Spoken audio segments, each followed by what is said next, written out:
नमस्कार दोस्तों। भारत के प्रधानमंत्री नरेंद्र मोदी आखिर चुनावों से इतने डरते क्यों हैं?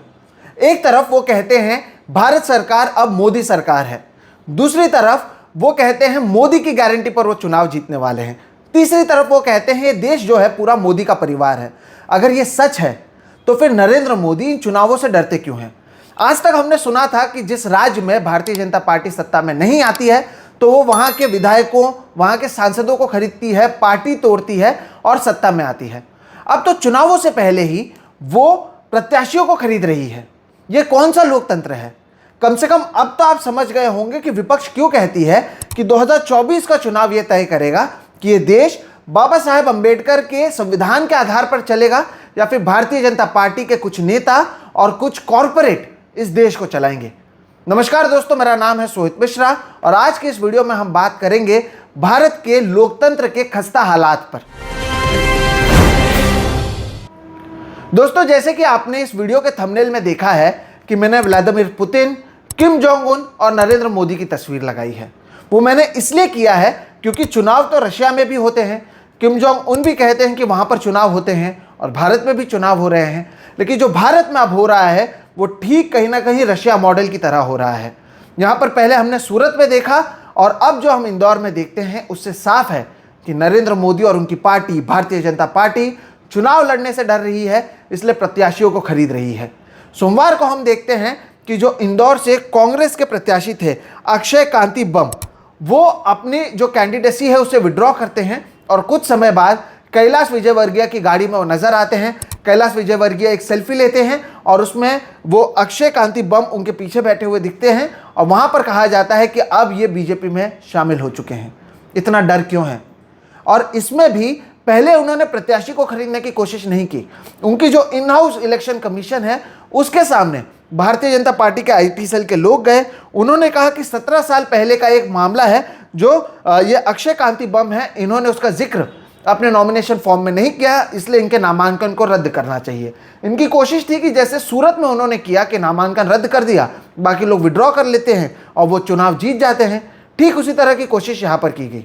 जब उनके ही इन हाउस चुनाव आयोग ने उनकी बात नहीं मानी तब सीधे सीधे जाकर बड़ी बेशर्मी से उन्होंने प्रत्याशी को ही अपने साथ ला दिया और वहाँ पर एक तरीके से जो मुख्य प्रत्याशी है इंदौर में वो अब भारतीय जनता पार्टी में शामिल हो चुके हैं।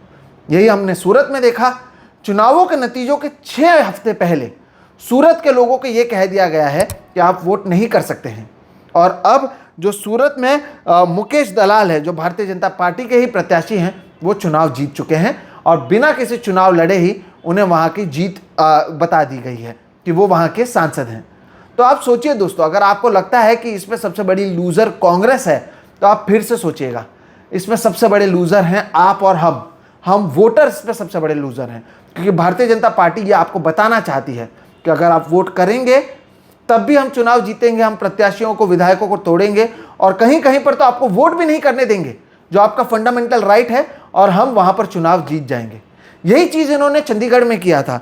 वहां पर जो रिटर्निंग पोल ऑफिसर थे अनिल मसीह, उनकी ओर से हारे हुए चुनाव को उन्होंने अपने पक्ष में लेने की कोशिश की, कैमरा में कैद हो जाता है। उसके बाद अनिल मसीह सुप्रीम कोर्ट के सामने अनकंडीशनल अपॉलॉजी देते हैं। ठीक वही चीज इन्होंने महाराष्ट्र में किया था दोस्तों। महाराष्ट्र में शिवसेना को तोड़ दिया, एनसीपी को तोड़ दिया, यहां पे जो सत्ता में थे महाविकास आघाड़ी उसे तोड़ दिया, लेकिन उसके बावजूद लोग इनके साथ में नहीं है। इसलिए जब मैं और आप बात कर रहे हैं, इन 48 घंटों में नरेंद्र मोदी महाराष्ट्र में 6 सभाएं कर रहे हैं। आप अगर इस चैनल को फॉलो करते हैं तो आपने देखा होगा हम कई जगहों से रिपोर्टिंग कर रहे हैं।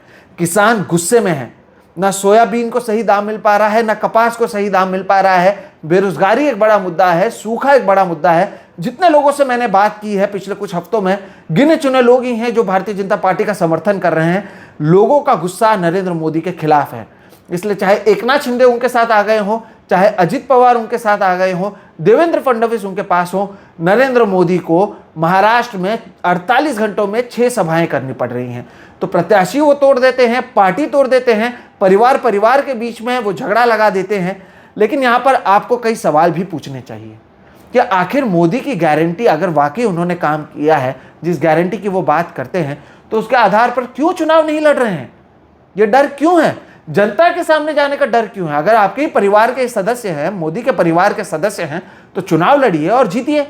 चुनाव आयोग तो वैसे भी आप पर कार्रवाई नहीं करता है। जब आप हिंदू मुस्लिम करते हैं, मंगलसूत्र, मच्छी मटन मांस की बात करते हैं, तब भी आपके खिलाफ कार्रवाई नहीं हो रहा है। फिर भी आप चुनाव नहीं लड़ रहे हैं। आप लोगों को खरीद रहे हैं, आप प्रत्याशियों को खरीद रहे हैं। भारतीय जनता पार्टी के उन बेचारे कार्यकर्ताओं के लिए सोचिए। हाँ, बेचारे कार्यकर्ता, क्योंकि जिन लोगों के खिलाफ ये कल तक प्रचार करते थे, कल जाकर उन्हीं लोगों के झंडे ये हाथ में ले रहे हैं, उन्हीं लोगों के ये बैनर हाथ में लगा रहे हैं। तो जनता के नहीं तो नरेंद्र मोदी अपनी ही पार्टी के कार्यकर्ताओं के लिए भी काम नहीं आ रहे हैं।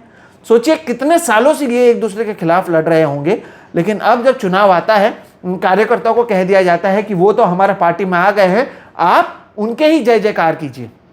सेम चीज हम देखते हैं रशिया में जो हो रहा है। मैंने क्यों रशिया का जिक्र किया आपको बताता हूं। रशिया में जब चुनाव होते हैं, हाँ चुनाव होते हैं, व्लादिमीर पुतिन ने भले ही कह दिया है कि वो वहाँ पर जब तक जीवित रहेंगे तो व्लादिमीर पुतिन वहाँ पर रहेंगे सत्ता में बने हुए, लेकिन रशिया में जब चुनाव होते हैं तो जो विपक्ष के लोग हैं उनके विड्रॉल को कैंसिल कर दिया जाता है, उन्हें जेल में डाल दिया जाता है। और इस बार तो पुतिन के जो सबसे बड़े विरोधी थे उनकी रहस्यमय तरीके से मौत हो जाती है। इनमें से कुछ चीज़ें आपके महाराष्ट्र में होते हुए देखते हैं, इस देश में होते हुए देखते हैं, कि इस चुनाव में होते हुए देखते हैं। तो सोचिएगा ये व्लादिमीर पुतिन और किम जोंग उन के रास्ते पर कहीं ये देश नहीं चल रहा हो। नॉर्थ कोरिया की अगर हम बात करें तो नॉर्थ कोरिया के लोगों को लगता है कि उनका देश सबसे विकसित देश है, जबकि हकीकत यह है कि वहाँ पर भूखमरी सबसे ज़्यादा है, वहाँ पर लोगों तक जानकारी नहीं पहुँचती है। और इसलिए वहाँ के लोगों को लगता है कि जो भी किम जोंग उन कर रहे हैं वो सबसे सही है। भारत में भी आप देखिए 80 करोड़ लोगों को राशन दे रहे हैं और दूसरी तरफ बात करते हैं कि भारत को ये विश्व गुरु बनाएंगे। जिस तरह से पुतिन अब अपने आप को कह चुके हैं कि जब तक वो जीवित हैं वो वहाँ पर सत्ता में रहेंगे, नरेंद्र मोदी भी चुपके से अब 2047 की बात करते हैं।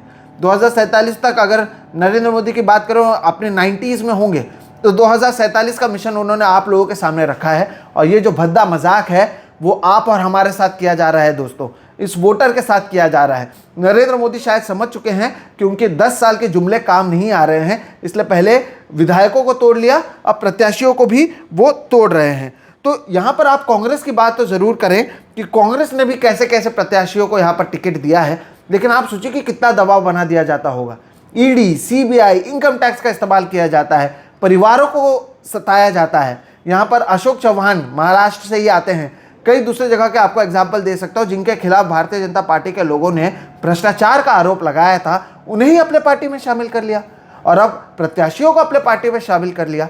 तो शायद यही नया लोकतंत्र है यहाँ पर। इसलिए जब विपक्ष कहती है कि संविधान की बात वो कर रहे हैं, वो क्यों कर रहे हैं आप समझ सकते हैं। और इसका एक और कारण मैं आपको बताता हूँ कि ये जो खुले तौर पर ये सारी चीज़ें कर रहे हैं, खुले तौर पर इसके बारे में ट्वीट कर रहे हैं, वो इसलिए कर रहे हैं क्योंकि आप बतौर वोटर हताश हो जाएं, निराश हो जाएं, वोट करने ना जाए। क्योंकि आप सोचेंगे यार क्यों वोट करें, प्रत्याशियों को ये अभी खरीद रहे हैं, जीत के आएंगे तो सांसदों को खरीदेंगे। वो यही चाहते हैं कि आप वोट ना करें या आप वोट करने जाओ नोटा का बटन दबाएं। लेकिन ऐसा करते हुए आप एक तरीके से उन्हें ही फायदा दे रहे हैं, क्योंकि वो यही चाहते हैं कि आप हताश रहें, निराश रहें, जैसे उन्होंने पत्रकारों के साथ करने की कोशिश की। हमारी रीच को कम कर दी ये सोचते हुए कि हम हताश हो जाएंगे, निराश हो जाएंगे, हम रिपोर्टिंग नहीं करेंगे। लेकिन उन्हें पता नहीं कि जब हम यहाँ पर आए तो कुछ सोच समझ कर आए हुए हैं, हमें सारे उनके हथकंडे पता हैं। इसलिए आप भी हताश और निराश ना हो, आपका समय है वोट करने का। आप तय करिएगा ये देश है वो किम जोंग उन के रास्ते पर चलेगा, व्लादिमीर पुतिन के रास्ते पर चलेगा, या बाबा साहेब अम्बेडकर के संविधान के रास्ते पर चलेगा। मैं आपसे नहीं कह रहा कि आप किसे वोट करें, लेकिन ये आपसे आपका जो फंडामेंटल राइट है, जैसे कि सूरत में किया गया कि वोट करने से ही रोका गया, यही कोशिश ये करने की कोशिश देश भर में कर रहे हैं। क्या किसान अपनी बात नहीं रख सकता है? क्या मजदूर अपनी बात नहीं रख सकता है? या यहाँ पर जो 2 इंडस्ट्रियलिस्ट है उसके आधार पर ही ये देश चलेगा? आप इसके बारे में ज़रूर सोचिएगा और सोचिएगा कि नरेंद्र मोदी आखिर डरते क्यों हैं, क्यों चुनाव से डर रहे हैं। 6-6 सभाएं अगर लेते हैं, 300-300 रुपए देकर आप लोगों को अपने सभा में बुलाकर मोदी मोदी की बात करवा रहे हैं, उनके नारे लगवा रहे हैं, उससे शायद नरेंद्र मोदी को पता चल चुका है कि जनता कितने गुस्से में है। इसलिए जैसे भी हमने पहले देखा हुआ है कि जो राजा होते हैं, जब उनकी सल्तनत उनके हाथ से जाने वाली रहती है, तब वो साम दाम दंड भेद का इस्तेमाल करते हैं। वही इस्तेमाल यहाँ पर नरेंद्र मोदी कर रहे हैं, लेकिन किसकी कीमत पर? लोकतंत्र की कीमत पर, आपके और मेरे फंडामेंटल राइट की कीमत पर। तो इसके बारे में आप ज़रूर सोचिएगा दोस्तों, और आप तय कीजिएगा कि भविष्य में भी आप इस देश में वोट करना चाहते हैं या नहीं। ये देश बाबा साहेब अम्बेडकर का देश होगा या फिर व्लादिमीर पुतिन के रास्ते पर यह देश चलेगा, ये सोचने की जिम्मेदारी आपकी है। बहरहाल इस वीडियो में फिलहाल इतना ही। मेरा नाम है सोहित मिश्रा। हम इसी तरीके से बेबाक वीडियोस आपके सामने करते रहते हैं, ग्राउंड रिपोर्ट्स लाते हैं, कई इंटरव्यूज़ लाते हैं, वो इंटरव्यूज़ भी आप ज़रूर देखिएगा। अब तक अगर चैनल को सब्सक्राइब नहीं किया तो ज़रूर कीजिएगा, और अगर आपको ये वीडियो पसंद आया तो इसे दूसरों के साथ भी साझा ज़रूर कीजिएगा। फिलहाल इतना ही। नमस्कार।